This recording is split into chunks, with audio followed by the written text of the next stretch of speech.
Hi everyone. It's the ladies of IEP. We're here for our Monday night live, giving some information out. So today we're talking about IEPs.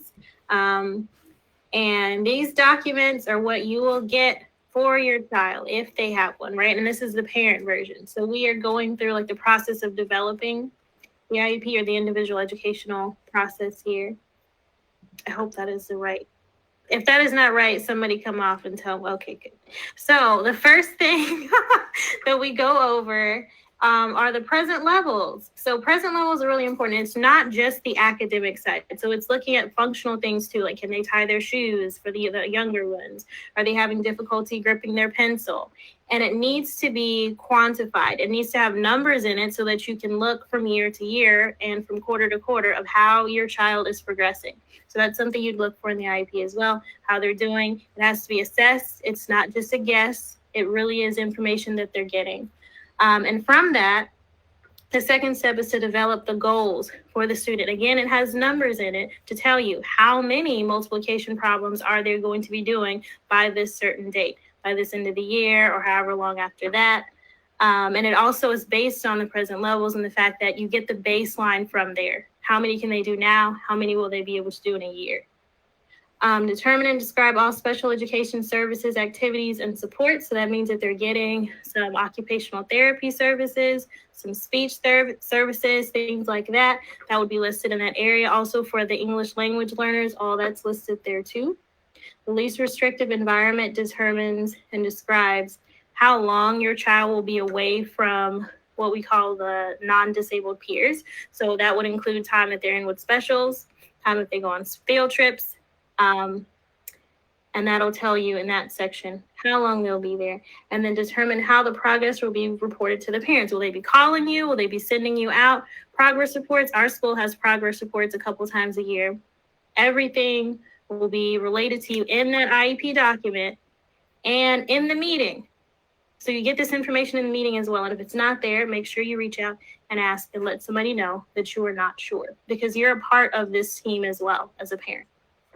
So that's the overview, and these ladies will describe everything else in more detail.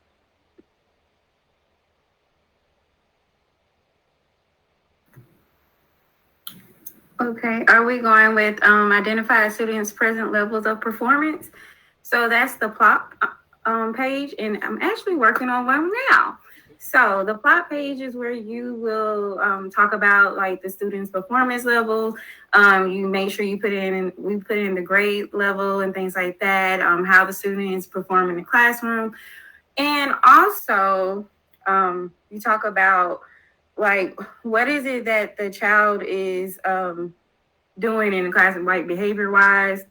You talk about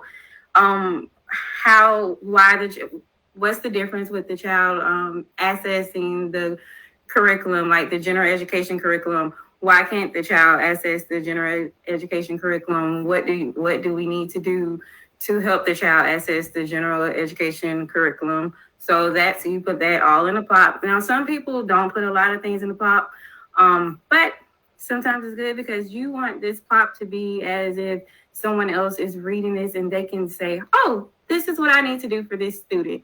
You don't want them to have to go searching for it. It needs to be in the plot. Also, what we have been putting in the plot is things that go along with our current situation right now. So you make sure you put all the things that have changed, and make sure you keep the things that haven't changed, but you need to put everything in that plot page. So like, for instance, if you are making, you had to do an addendum. So you need to put that in that plot page so that everyone that reads that paper, reads the IEP, will know the changes that you made. So that's what goes along with the plot page. And let me see, in the next one. Oh, this one is fun. Establish the annual goals. So when you establish the annual goals, you need to make sure that this is a goal that is annual, means year. So this is what we want to see the child do within a year. So don't make it too much and don't make it not too much, but you need to see that progress. We want to see that progress within a year. So like, don't make it an easy goal. That's what I'm trying to say. Because some people make it too easy and then you have to go in and do an addendum, and you don't want to do that. All right. Well, it's okay. But anyway, and like it says, yes, you have to make sure it's meaningful and measurable. SMART goals. That's what you have to remember. SMART goals. And you remember like the condition, like the behavior and things like that. Make sure, like for me, I have to make a math goal, a reading goal, a behavior goal. That's what I'm working with this student. So make sure you address all of those in your goals, and make sure that your related service providers also talk to you about their goals as well. Because even though you're not really implementing them because it's their goal that they're going to come in and work with the student, you need to make sure that you're all on the same page. Because sometimes you can be like, wait a minute, Johnny is not doing that right now. That's a little too much. So you just have to make sure everyone's on the same page. And parents, you also need to make sure that they're all on the same page, because you may feel the same way. And as always, we are a team. We work together. And okay, so I'll let someone else take over the other part if you want.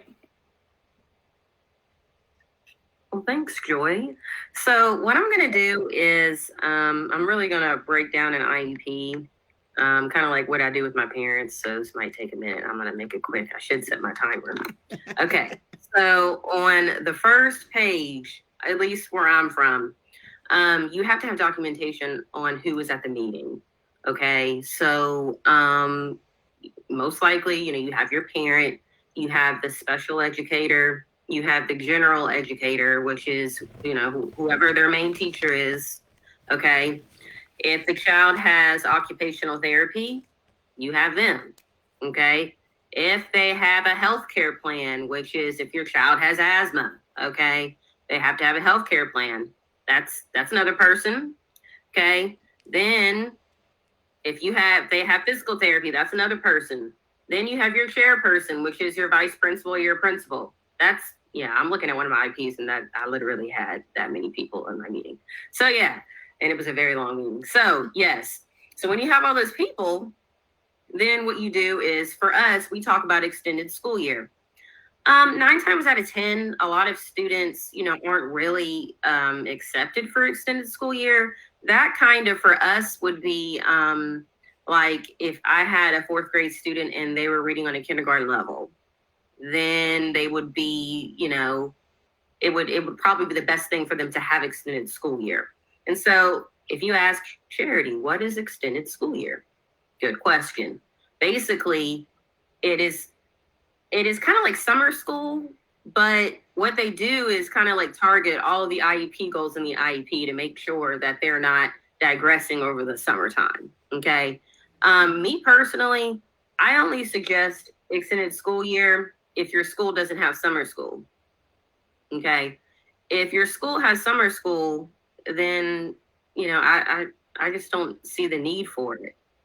But if you're a parent that you're like, you know what, JJ is, he still can't count to 10 and he's in 2nd grade, and I'm not driving my child to the school for summer school every day.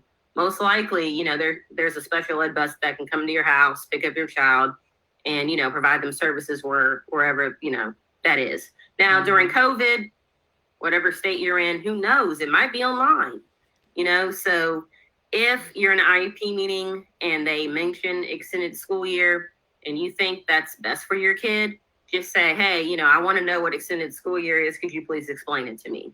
Mm-hmm. Okay. Yeah. So that is also an option. Then you have consideration of factors for the IEP. So is your child gifted?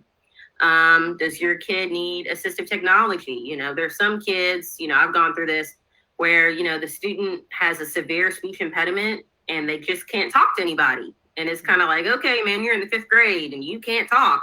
So obviously, you need something. Yeah. Okay. So that would be a good time if, you have an older student, even if they're in middle school and they still talk like that. Maybe, your son or your daughter need, not to be disrespectful, but maybe your son or daughter needs assistive technology, and that's not a bad thing. And that's free. It's a free service to you. And a lot of parents don't know about it. And unfortunately, I've had to be the advocate and talk to my supervisor and say, hey, little JJ needs this. Well, how do you know he needs it? well, I had him for 2 years, ma'am. Okay. He cannot talk. Okay. Yeah, period. But then again, I'm cut from a different cloth. If you are a parent and you know that your child needs that, then mention it. Okay. Yeah. Yes. Mainly, we always check, does your child have communication needs? Because a lot of students with special ed have speech services. Okay. And then also, if a child has a behavior, you've got to check, yes, he has a behavior.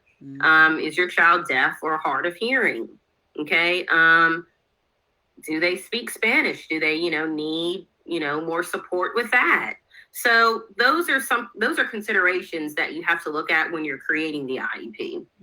All right. And the next page is basically the testing. You have to test a child to know how they qualify for special ed. You don't just randomly have an IEP. A psychologist has to test them. And then, I don't know if it's like that in every other state, but, then the psychologist, recommends that they be in special ed. And so for me, like I said, I'm just different. I always remind the parent, like, okay, your son had, a 56 IQ, that's probably why he qualified, for special education services or whatever the case is, and don't be afraid to mention that, like, I don't remember what the psychologist told me. So why is my son, like, why did he qualify for special ed? Or, you can ask those things. And hopefully the special ed teacher should be able to help you, find those answers. And if we keep going, so the present levels, okay? The present levels, it should be like a summary of who your child is, okay? It should say how they qualify for special ed. Then it should reiterate the psychological, which means, like, what is their IQ, all that. Then you as a parent, put your input and don't say, no, I don't have any concerns.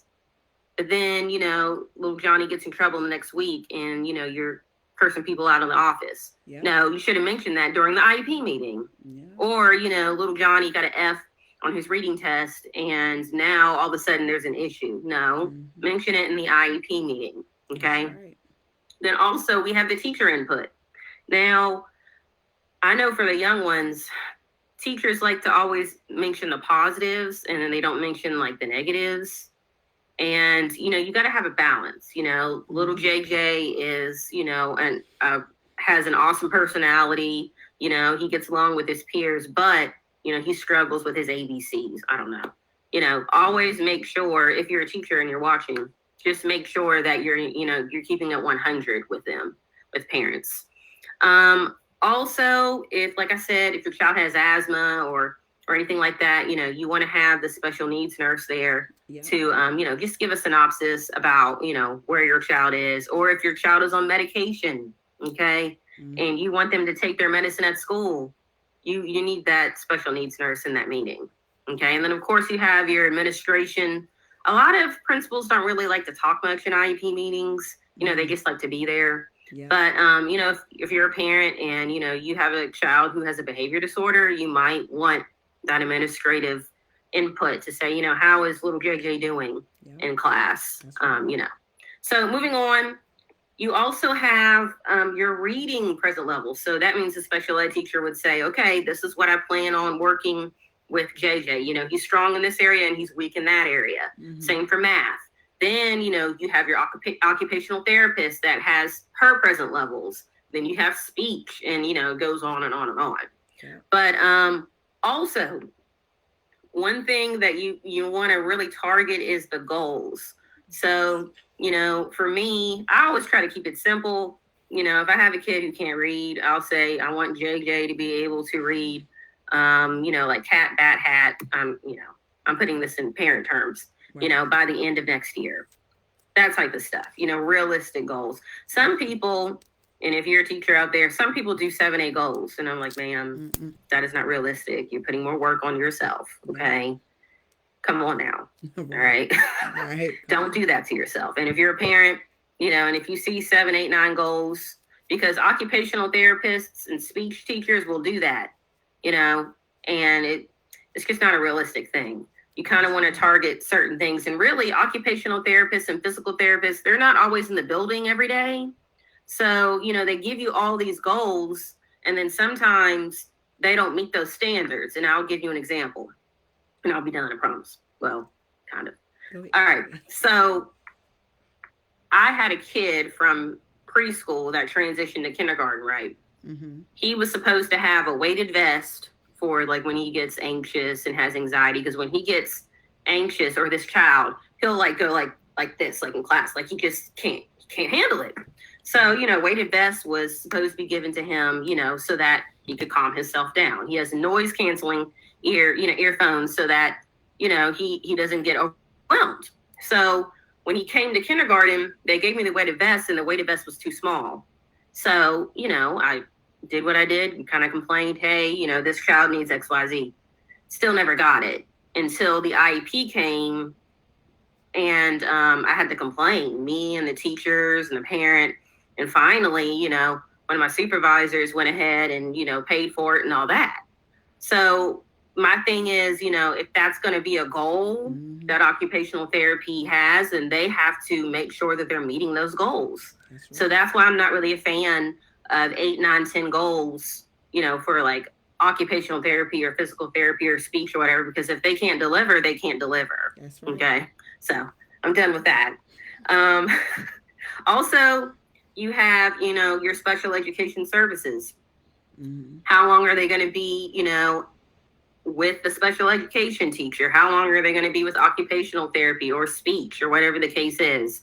What are the modifications that they're going to have in the classroom? You know, do you want your son to have preferential seating in the classroom? Yeah. So, you know, that he sits in the front or sits right next to the teacher? You know, do you want your child to have oral testing if you know he has a problem reading?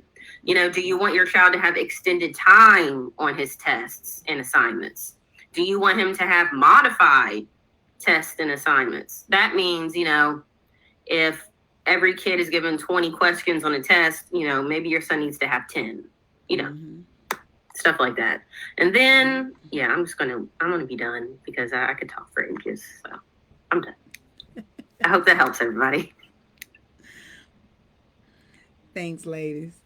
Okay, so I mean, you know, how can I come up without repeating myself? Because these ladies have already covered the major components of an IEP.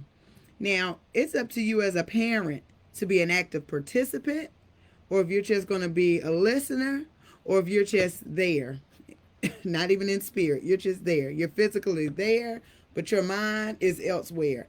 We know that as teachers. We already know. Don't waste nobody's time. I know somebody probably gonna get mad, but don't waste nobody's time. If you already know that you could care less about your child's IEP, don't waste nobody's time and say, "Oh, well, I'm gonna be here." No, honey, just gonna tell them, call me on the phone. Let me just do it over the phone. Then you can hit mute and let them talk as much as they do. And then when they say, "Excuse me, Miss Smith," yes, ma'am, I give consent. Okay, ain't nobody gonna be mad with you. Ain't nobody gonna be mad with you. But if you are going to be that active participating parent, then please make sure that you're listening during the meeting and do not wait until report cards hit to be upset and be mama bear and say, what happened here? I thought he was supposed to get resource block. I thought he was supposed to get these accommodations and these modifications. Honey, if you ain't paying attention in the meeting, then you don't know what your child's supposed to be getting in the first place. Okay? Here we go. On the cover page, let's make sure that we have the appropriate people that need to be there for that child at that meeting. We don't need any past teachers. We need current teachers. We need teachers that actually had that student and taught them for an entire time. I don't want just a sub to come in. How is a sub going to tell me about my child? How is a sub going to tell me about the interventions that they did with my child to help my child instead of just going ahead and throw them in with the IEP? You really need some real warm bodies that know what they're talking about and that know your baby. Because if you get a teacher up in there and if they say your baby name wrong, you ready to set it off. Let's make sure that these accommodations, let's make sure that these services, let's make sure that these goals are appropriate for your child. So listen, pay attention, ask questions, okay? If you see like Charity said, let's be realistic with these goals. If you know for a fact that your child is defiant, and if the word no is a trigger word, we're not going to have that Lakeisha is going to follow directions first time given. Why are we going to do that? We're setting Lakeisha up for failure right there. Let's worry about helping this child for real. So maybe we're not going to say a trigger word. And also, If we have these functional behavioral goals, our child should have a BIP. Don't have all these goals and not have a BIP, all these behavior goals, and you don't have a BIP. Don't have behavior goals without a BIP. Don't have a BIP without behavior goals. Because if we're trying to enhance that child's performance, make sure that they are acting appropriately in the classroom, we need to have a BIP. Because not only does the child have rules they need to follow, but us as teachers, we have rules that we have to follow. If every time I say no, Lakeisha is going to tear up the whole classroom, maybe I ain't going to say no. Now, I know back in my time, it was teachers that would say no just because you don't like the word no. No. No. They might even come in and write no on their forehead. That's how hood and gangster they used to be. You know what I'm saying? But with these children now, we can't do that, right? We can't do that. Because then they be done came to school with guns. Let's make sure that we are being realistic with these children, okay? Let's make sure that the goals are appropriate. I shouldn't have a 12th grader who needs to understand the main idea of a passage. If you in 12th grade and you don't understand the main idea of a passage, baby, it's over. It's done. Ain't no need to even have that goal, okay? Ain't no need. Right now, what you need to be doing, maybe you need to have being able to read some responsibilities and understand and be able to know if you can do those responsibilities for a job. Let's be realistic. I had a student a couple of years back. That baby ain't had no business having fraction goals in the 8th grade. Ain't no way. You're in the 8th grade, baby. Fractions. If you didn't get it in, you ain't gonna get it now. Let's just go ahead and move on. Okay? Let's go ahead and move on. Only thing I'm gonna do anyway is break out a Hershey bar and break it up and just see if you can go from there, and that's it. I'm gonna give you that foundation. But I ain't about to sit here and make sure that you as an 8th grader know your fractions all over again. If all 15 of them other teachers couldn't teach it, what difference am I gonna make? The components of an IEP. Okay? Like Joy said, you said it was the PLOF. Different states and different districts, they say things so different. I have heard PLOF, I have heard PLEF, the PLOF, it's everything. Any and every way that they can say it, honey. But all it boils down to is basically, like Charity said, it's a summary. Okay? I'm giving you a summary of what this child has done. Now, let me tell you this. I have to say this, and then I'm going to try to close out. When you get your child's IEP and you are that mother that actually reads the child's IEP, if that child's IEP looks the exact same way it did last year, then you need to ask questions and say, why isn't it different? If it's not different, then understand why. Let's find out why is it not different. Because we're not supposed to really create the wheel. But there has been so many, and I learned this back in college. It's been so many parents that get upset because they feel like the document looks the same. It is supposed to be the same. I'm not supposed to recreate the wheel. If the child did the test and he took the test and those are the scores, honey, it's going to be the same unless we do a different test. And the word is going to be the same. Why am I going to change it? So I'm going to change it from Jimmy did to the student did just because you don't want to see the same stuff. Honey, some stuff is going to be the same. Some things that need to change is the goals. Some things that for sure are going to change is the cover page. Even the post-secondary goals are going to change. But when you get to the PLOF and it's looking the same, don't start coming for that teacher. Are you there with that teacher when they got to sit there and write all this stuff out? And then we're not even given true evidence to support what some of these teachers are saying. It kind of sounds like I'm getting at y'all parents tonight, but God knows I'm not. I promise I'm not. I'm just trying to explain the components and how, as a parent, we should be able to look at the components, right? When we're in these meetings. Let's just keep it real. Because sometimes it can get stressful. As a parent myself, if I see things that I don't understand, I can get upset. But why? Maybe I need to sit down and talk with that teacher. Maybe I need to sit down and understand what's going on. Okay, so he was doing good with this particular topic. And then when he tested, he didn't do so well. What happened? What's different? Did the material change? Was his day off? Was your day off? What happened? What took place? So the same way that you do a parent-teacher conference, that's the same way you're supposed to go into an IEP meeting. You're supposed to go in there with questions and expect answers. And as your educators, we're supposed to give you those answers. Okay. No one mentioned about post-secondary goals, I guess because I'm the only high school teacher. So when you have post-secondary goals, you're going to have statements that say, Sean will, after high school, Sean will get a professional job at an accounting firm. And then you might have another one that says independent living and education and employment and training. Okay? All of these are telling you what your child says they're going to do after school, after high school.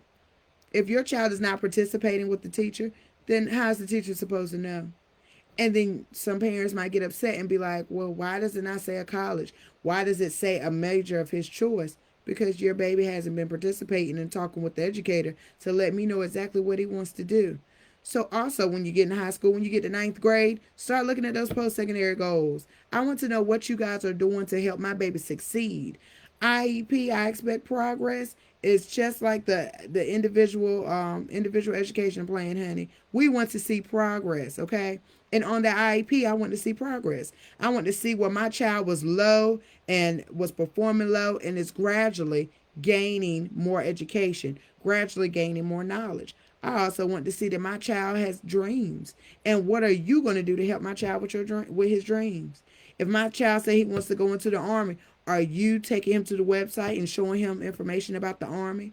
Are you taking the time to give him an interest inventory to see exactly what he likes? Because sometimes our kids will be like, oh, I want to be a basketball player. Okay, what you going to do when that ACL tear?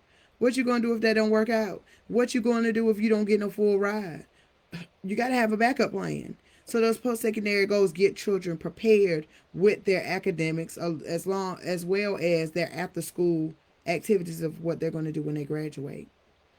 Does anyone else want to add anything to tonight's discussion? No? We want to thank all of you for tuning in tonight. It is, guys, join us. Let me check the chat box. And I don't see anything. All right, other than good information. I'm glad that we have some people up here currently looking at us. 3 people. Hey, y'all. How y'all doing? Did you guys enjoy tonight? Did you get something out of what we said? How are you feeling?